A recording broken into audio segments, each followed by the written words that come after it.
Unidad 3. Llegamos a mi tema favorito, las pruebas rápidas. Desde mi punto de vista, las pruebas rápidas son muy importantes para nosotros encaminar un diagnóstico siempre y cuando el propietario no autorice una prueba de diagnóstico definitivo. Porque si la autoriza, hoy en día ya es hasta más barato pasar directamente a una prueba de diagnóstico definitivo que empezar por las ramas a irnos por los tamizajes en los enfermos. En los sanos no tienen nada que hacer las pruebas de diagnóstico definitivo ahí, porque estamos hablando de un paciente sano, un paciente que no presenta ninguna sintomatología. Ahí el tamizaje por pruebas rápidas me parece espectacular. En esta lección les voy a mostrar las diferencias entre inmunocromatografía y lo que son las llamadas ELISAs entre comillas. Voy a ser muy sincero en este video, sin embargo les recomiendo que vayan al video que tengo en YouTube, en donde explico claramente este tema sobre el fundamento de las pruebas de laboratorio en medicina veterinaria. Las pruebas de inmunocromatografía están basadas en oro coloidal, es decir, detectan antígenos o anticuerpos gracias a que ese oro coloidal está unido a un antígeno o a un anticuerpo en la cual se va a unir a eso que estoy buscando en mi muestra, ese patógeno. ¿Cuál es la desventaja de estas pruebas? Es que, primero, no tienen fases de lavado alguna. Las que dicen llamarse ELISA dicen que tiene una fase de lavado, pero ya les voy a demostrar la desventaja. También estas pruebas rápidas tienen un problema y es que su límite de detección es demasiado alto. Es decir, se necesita mucha proteína para poder detectar presencia o ausencia de ese patógeno en esa muestra. Eso se convierte en una desventaja al momento de nosotros hablar en términos de sensibilidad, que se define como la capacidad de la prueba o de la técnica para detectar un paciente positivo. Y especificidad se define como la capacidad de la técnica para descartar un paciente negativo y decir, esto no es. ¿Qué pasa? Las pruebas rápidas son algo sensibles y Las pruebas rápidas son algo sensibles y poco específicas. Esta especificidad está dada en la capacidad que tienen de unión estos anticuerpos o antígenos a lo que yo estoy buscando. Es decir, estas uniones entre antígenos y anticuerpos están dadas por fuerzas de Van der Waals. Estas fuerzas de Van der Waals son muy fuertes. ¿Qué pasa? Que los paratopos de los anticuerpos muchas veces son inespecíficos y se pueden llegar a pegar a epítopos, que son esas proteínas que se encuentran en la superficie de los patógenos, o proteínas solitas, las cuales tienen su sitio activo y se unen a estos anticuerpos. El problema es que muchas proteínas se parecen y se pegan acá, a estos paratopos de los anticuerpos. Esto genera una reactividad cruzada, es decir, falsos positivos. Por eso una prueba rápida no es de diagnóstico definitivo. Pero entonces, Dani, ¿todas las pruebas rápidas no son de diagnóstico definitivo? No, hay unas pruebas rápidas que son muy sensibles y muy específicas, en las cuales esa sensibilidad está dada principalmente es por el anticuerpo, depende. Entonces están los anticuerpos policlonales y los anticuerpos monoclonales, que lo explico en ese video. Realmente aquí vamos a mostrar estos dos tipos de pruebas. Existen más, pero son las que ustedes de pronto han tenido o tienen en el consultorio, los cuales sí les recomiendo mucho que se vean este video, y si no entienden mucho de lo que les voy a hablar, vuelven y lo vean porque es un poquito complejo. Es importante saber sobre inmunología para nosotros poder identificar qué test vamos a usar. Vamos a hacer diagnóstico presuntivo por anticuerpos o diagnóstico presuntivo con antígenos. Eso lo tenemos que identificar al momento de la consulta. No es, hágale una prueba de parvo y ya, sí. No. Las cosas no funcionan así. ¿En qué estado está mi paciente? ¿Cuándo tuvo ese contacto para nosotros seleccionar ese tipo de prueba? Porque incluso hasta biología molecular en algunos momentos no funciona. Porque ya pasó muchísimo tiempo después del contacto, la enfermedad se cronificó y yo tengo que ir a buscar al tejido. Es decir, si yo mando una muestra de sangre, no me funciona. Tengo que ir hasta el tejido. Me explico por qué las pruebas son de momentos. Y estas pruebas de tamizaje pasa exactamente lo mismo. Yo puedo hacer una prueba de parvorita y mañana ya me da positiva, hoy me dio negativo. Eso puede suceder porque son de momento, porque no siempre el paciente, ni todos los pacientes están expresando la misma concentración de anticuerpos, ni todas las enfermedades o esta enfermedad como tal en todos los pacientes está produciendo la misma concentración de proteínas, antígenos. Eso es lo que vamos a ver en el video de pruebas rápidas. Unidad número 3. Entonces, hablamos de las inmunocromatografías. Las inmunocromatografías están basadas en una membrana de nitrocelulosa. Entonces, una vez tenemos aquí esta membrana de nitrocelulosa, nosotros agregamos la muestra. La muestra, en este caso, es un test rápido buscando anticuerpos. Una vez tengamos aquí el suero, lo colocamos en esta membrana nitrocelulosa, él se va a empezar a desplazar. Al desplazarse, antes de desplazarse, lógicamente nosotros tenemos que agregar un buffer. Ese buffer tiene un conjugado del antígeno que está unido a una perla de oro o oro coloidal. Cuando se unen aquí, en este momento de la prueba rápida, se empieza a desplazar y cuando llega aquí a la línea donde va a cuantificar los anticuerpos tipo IgM y aquí están los anticuerpos IgG, pues entonces se va a formar un sándwich, es decir, aquí tenemos entonces el anticuerpo antihumano tipo IgM, va a llegar los anticuerpos del paciente y se van a unir al antígeno que está marcado con el oro coloidal. Esto va a formar un sándwich y va a cambiar de color, ¿cierto? Y vamos a obtener aquí una línea de test positiva para anticuerpos tipo IgM. Recordemos que estos anticuerpos tipo IgM son los que me van a indicar que es una infección activa. Y tenemos aquí la otra línea de anticuerpos tipo IgG. Entonces, sigue pasando la muestra con los anticuerpos y se va a formar un sándwich si mi paciente tiene ambas concentraciones de anticuerpos. Importantísimo, no porque un paciente tenga altas concentraciones de IgG es positivo para una enfermedad. Es necesario pasarlo a IgM, pero resulta pasa que en medicina veterinaria muchas veces no contamos con esos kits para detección de anticuerpos tipo IgM. Incluso en COVID-19, que en este momento se los estoy mostrando un test rápido, al principio de la pandemia era espectacular hacer tamizaje por IgG e IgM. ¿Por qué?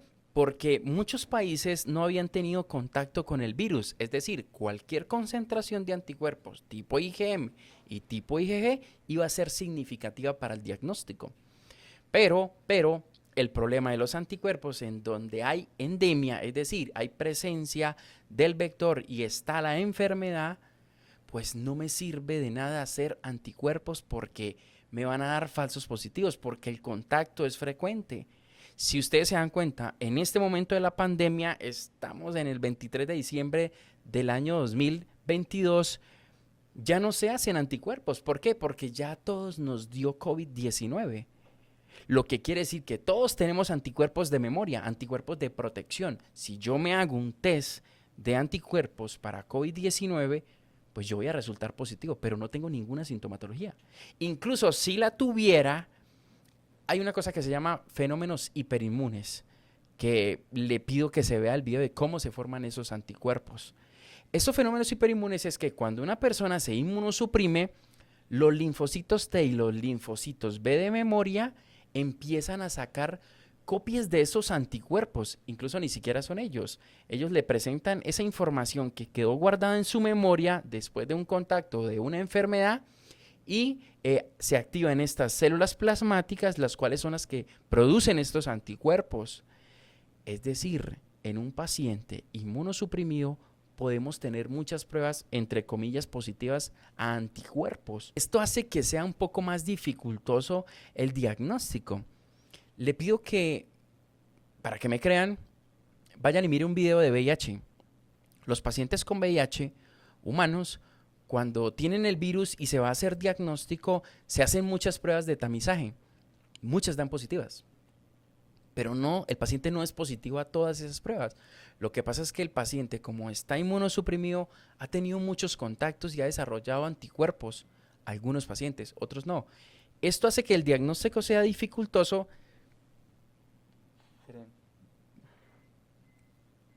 Al momento de nosotros dar ese diagnóstico definitivo, porque los anticuerpos la mayoría de veces mienten, sobre todo IgG, y no es que mientan, lo que pasa es que se malinterpretan concentraciones de anticuerpos tipo IgG y no se confirma por IgM. O otra prueba confirmatoria, un Western blot, un cultivo o un PCR tiempo real sonda. En este momento acá nosotros tenemos una línea control. Esta línea control es un antianticuerpo el cual es totalmente inespecífico. Es decir, esta línea está hecha con el fin de validar la prueba. Entonces yo tengo aquí una línea marcada de color magenta más o menos acá en tipo IgG igual y la línea control igual. Esto me valida la prueba y me dice puede interpretar los resultados. No me dice positivo ni negativo, porque esta palabra positivo y negativo, desde mi punto de vista, debería ser interpretado por un veterinario, porque no siempre la presencia de unos anticuerpos me van a decir qué es la enfermedad, ya lo expliqué. Sobre todo pasa, por ejemplo, en inmunodeficiencia viral felina, en la que muchas veces el test da positivo para FIB, pero es que no es positivo. No es la palabra que debería ir en ese reporte. En ese reporte debería ir presencia de anticuerpos tipo IgG contra el virus de inmunodeficiencia viral felina. Punto. Eso le llega al veterinario y el veterinario dice, bueno, el paciente tiene anticuerpos, pero yo no puedo asegurar que tenga la enfermedad. Para yo asegurar que tenga la enfermedad, incluso la prueba gold estándar para FIB es Western blot. Pero bueno, en este momento no la tenemos validada, se tienen pruebas moleculares PCR tiempo real sonda basados en DNAs provirales. Lo vemos cuando lleguemos a esa enfermedad. Entonces nosotros tenemos aquí negativo donde solamente alumbró la línea control. Recuerde que es un anticuerpo inespecífico. IgM, tenemos las dos líneas, tanto la línea control como la línea IgM. Tenemos IgG, la línea control, la línea IgG y el paciente presenta los dos tipos de anticuerpos, tanto IgG como IgM. ¿Podemos tener estos casos? Claro que sí.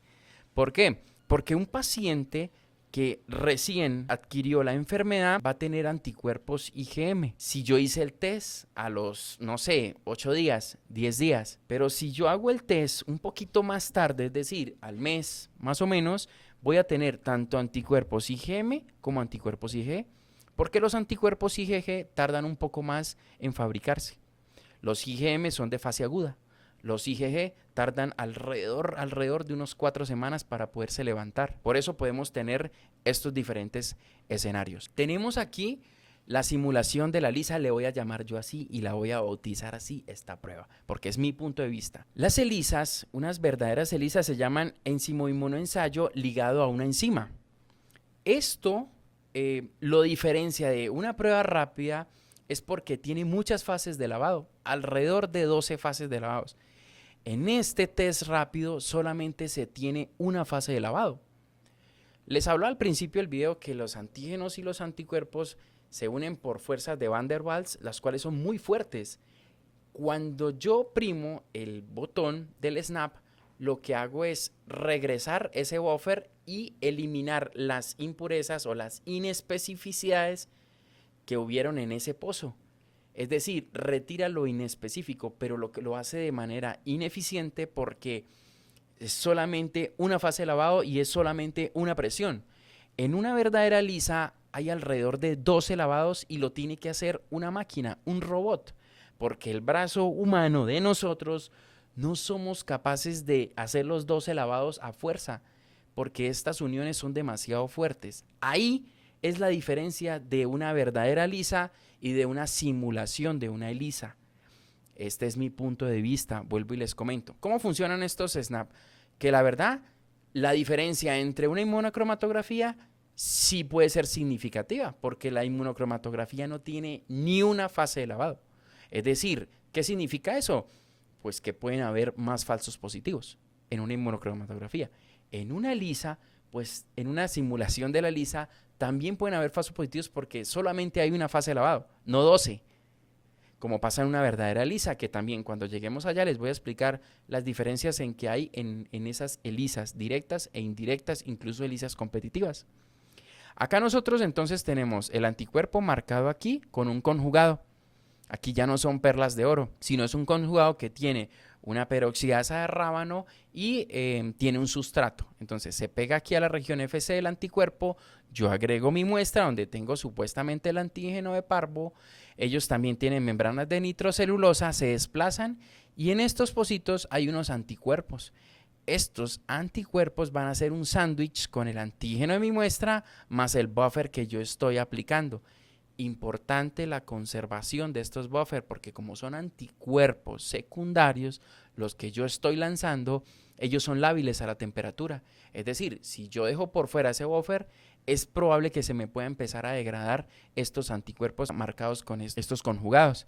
Entonces, una vez se hace el sándwich, entonces yo oprimo el botón, es decir, dejo que se desplace totalmente la muestra con el buffer hasta el final del snap y luego oprimo el botón para que se regrese esa muestra y las uniones antígenos y anticuerpos se desprendan las inespecíficas. Las específicas van a quedar pegadas. Entonces, él se regresa y solamente va a quedar algunos anticuerpos con el conjugado acá. Este conjugado va a reaccionar con un sustrato y va a hacer un cambio de color. Es un cromógeno.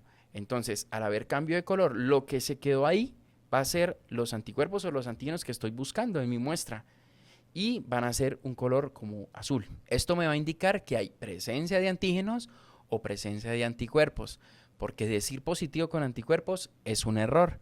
Si es con antígenos, puedo decir que es positivo, pero se recomienda confirmar. Importantísimo, no se llega al diagnóstico definitivo con estas pruebas, incluso en zonas endémicas no se recomiendan usar anticuerpos para hacer tamizaje. ¿Por qué? Cuando está el vector, el contacto es frecuente. Esto hace que al haber contactos frecuentes, pues las concentraciones de los anticuerpos de protección estén todo el tiempo elevadas. Eso es como si usted todos los días se vacunara contra COVID-19. Pues es probable que los anticuerpos todo el tiempo estén arriba de protección. Pero eso no debería ser así. Por eso ellos establecen unos tiempos de vacunación. Cada paciente se comporta de manera distinta en concentraciones de anticuerpos porque depende netamente del sistema inmunológico. Esto es muy clave al momento de nosotros hacer diagnóstico y decir positivo o negativo. ¿Por qué? Imaginemos que estamos en una ciudad endémica en donde la temperatura es alta, hay mucha rifocéfalo sanguíneo, la garrapata marrón del perro, se supone que hay Ehrlichia porque hay reportes de casos por anticuerpos. Yo no puedo decir que si yo le hago una prueba de anticuerpos contra Ehrlichia canis y Ehrlichia chafensis y me da positivo, yo no puedo decir que tiene Ehrlichia, incluso si tengo trombocitopenia, incluso si tengo anemia, incluso si tengo leucopenia. No puedo. ¿Por qué? Porque es una ciudad endémica. En ciudades endémicas las pruebas de detección de anticuerpos no funcionan. Ya les expliqué por qué. Ahora bien, cuando yo me hago pruebas de antígenos, no quiero decir que sean las mejores. No, lo que pasa es que la sensibilidad aumenta un poquito más y es un poquito más creíble y el panorama es más claro. Pero no quiere decir que todo el tiempo estén diciendo la verdad. ¿Por qué? Pasa, por ejemplo, en leucemia felina está el tipo A, tipo B, tipo C y tipo T. El tipo A es el que es patógeno, el tipo B no es patógeno. Estas pruebas pueden llegar a identificar el tipo B. Es decir, yo puedo tener un SNAP positivo para tipo B y resulta pasa que lo paso a PCR y es negativo. Eso se llama reactividad cruzada. Es un falso positivo del test. Por eso se requieren las pruebas confirmatorias. No puedo tomar decisiones finales con esto. Ahora, si un propietario no tiene el dinero, pues bueno, vamos a trabajar hasta donde pudimos llegar, es decir, hasta un test rápido.